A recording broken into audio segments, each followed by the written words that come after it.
Hey everybody, it's me Jasmine, and I pick my skin. And I hope you got to this video from my last video, which was basically like an introduction to my channel and a little bit of information about me. If you didn't, I'll go ahead and link it in the description box. But today we're going to be talking about my top 6 tips for dealing with dermatillomania, skin picking, and these are things that I have in my routine now currently. So the first thing that I want to talk about is the biggest thing for me was realizing that I had a skin condition that was making my picking worse. I understand that, this isn't something that happens with everybody who picks their skin, but it was the case for me. I actually had something called malaesthesia. I think I'm saying that right. But it's basically fungal acne. Most acne that people have is bacterial. So that's when you go to, the Walmart and you buy your salicylic acid face washes or, stuff like that. And none of that stuff really works for fungal acne. And fungal acne is also very itchy, and you can get it on your body and on your face. And I had no idea that that's what I had, so I'm trying all of these different acne treatments. Nothing's working. My skin is itching everywhere. The picking is just even worse. So for me, it was realizing that I had a different type of acne, and I can do a separate video on that because dealing and treating that it was like a huge fiasco. I can't even explain it.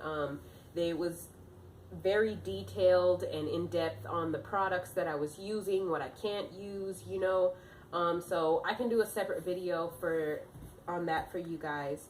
But basically the fungal itchy acne needed to be treated before my skin picking could calm. Number 2 is going to be when you first start trying to stop picking your skin, the biggest issue people have is, what do I do with my hands? And that's where this comes into play. I'm not sure if it's going to focus or not. But it's a spinner ring. It is basically a double-barreled ring, I think. There is a smooth inner ring and then a sandpapery outer ring that spins freely. It's rose gold. But I got it on Amazon and it was only 12 bucks, I think. But it's basically the same concept behind a fidget spinner, but way less embarrassing because, the kids have taken over the fidget spinner thing, and I'm an adult and I don't really want to be in the middle of Walmart or the grocery store or anywhere out in the world needing to spin a fidget spinner. But this is much more discreet, and this helps me in 2 ways. The first one being that it gives my hands something to do. It's right here on my finger, so I just spin. Whenever I get that urge or I feel that little tingle on my body or my face somewhere saying, hey, it's time to pick, I need you to check out this area, I kind of just redirect my hands into spinning my ring. And it's a whole lot less distracting than a fidget spinner. I can be having a conversation and I'm spinning my ring. I'm making this video now spinning my ring. And it also helps, the second way that it helps is physically tiring out my hands. I switch fingers that I have my ring on, and I'll spin it on that finger for a few minutes. I'll move it to the next finger, spin it, and the next finger. And what that does is it works different muscles in my hand so that after 5 minutes of spinning, my hands are physically tired. I don't want to scan my body for something to pick. I just, my hands just want to kind of chill out for a minute. And that's one of the best things that I love about this ring. It just keeps my hands busy and it keeps them tired. I'm actually looking into getting a second one for this hand, but I just picked this one up because I wanted to just try it and see how it goes. But I can link this down in the description bar. There's all different kinds of styles and all different kinds of colors, but I definitely recommend looking into spinner rings. Number 3 is going to be taking a multivitamin.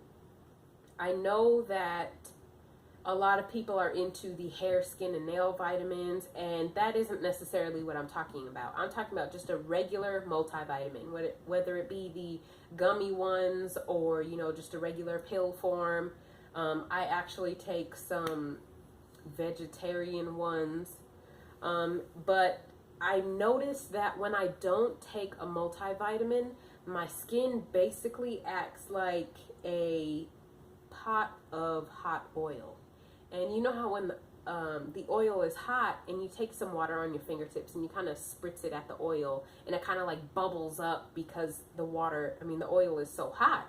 That's basically how my skin is when I'm not taking a multivitamin. My skin is so like ready to be irritated and inflamed. Any tiny little nick or anything like that is going to cause a huge bump. My skin is going to be irritated. It feels a lot more swollen, like it's so ready to be irritated. So I definitely recommend taking a multivitamin. It doesn't have to be the specific hair, skin, and nails one, but definitely look into that. Talk to your doctor about that, because I am not a health professional, but it's definitely something that I will not go without. If I skip a day, I'm panicking inside. I literally take one every day. Okay, number 4 is going to be a shower brush. They're about this long. You know, they're a couple of bucks at Walmart or the Dollar Tree or anything like that. I exfoliate my body at least twice a week.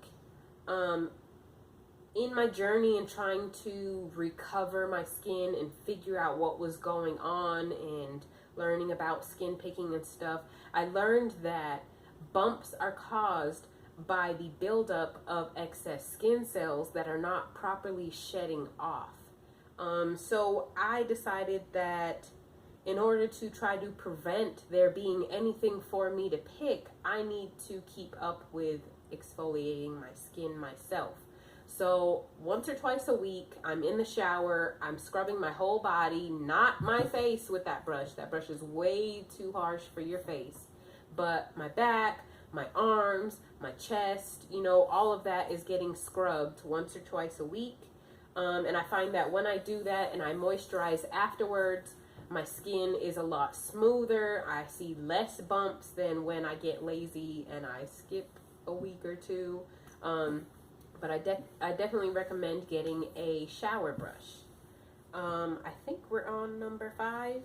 Number 5 is going to be aloe vera.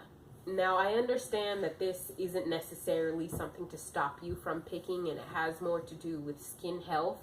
But in my journey, I have found that the healthier my skin is, the less there is to pick, and the easier it is to resist the urge to pick perfectly normal skin.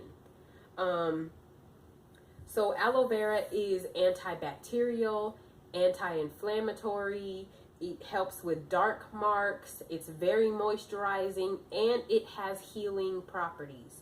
So putting it on my face has literally been a staple. I've done this for like the past 4 years.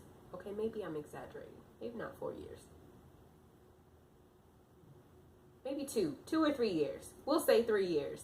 I buy the fresh leaves. They're available at Publix, Safeway, Whole Foods, some Walmarts. I buy the big green leaves. I cut and process them myself, and I keep them in the freezer. And when I feel that my skin needs a little bit more either moisture, or if I've got a lot of areas that have been picked that are kind of slow to heal, I'll apply aloe vera to my face. sometimes I will sleep in aloe vera if my skin is feeling that bad. I'll apply it to my face, let it dry first because you don't want it all over your pillow. And then I'll sleep in it and rinse it off the next morning. Or sometimes sitting around the house, I'll apply a layer of it. If you put a small enough amount on it, it just kind of gives you like a healthy, shiny kind of glow.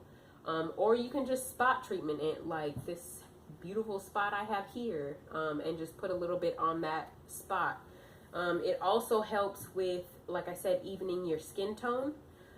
So I found that especially with smaller picks that, you know, are just little tiny scrapes that end up being a tiny brown spot, when I apply aloe vera to it, you know, while I'm helping it heal, it also helps it heal not so dark. It will be like just a slightly darker brown than my skin tone. But that definitely is something that helps for those smaller pick marks. I can do a whole separate video on how I process the aloe vera, how I apply it to my face, and showing you guys maybe like a week's time frame on how the aloe vera improves my skin. If that's something you're interested in, please comment below, and I'll be happy to make that video for you guys. The last thing that has seriously helped me on my journey trying to get over picking at my skin is finding a skin picking coach on YouTube. Her name is Annette Pasternak. I think I'm saying that right. I'll link her channel down below, but she gives all kinds of tips on what she recommends to her clients.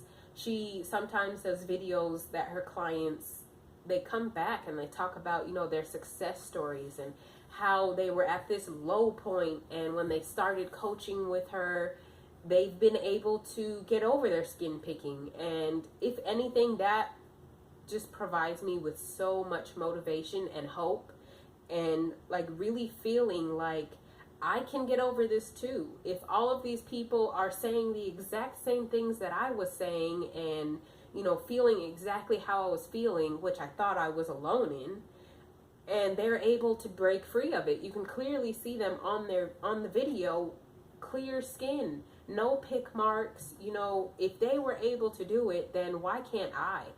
You know, but like I said, I'll link her channel down below so you guys can take a look. You might even see some of my comments on there because I have commented on her videos before.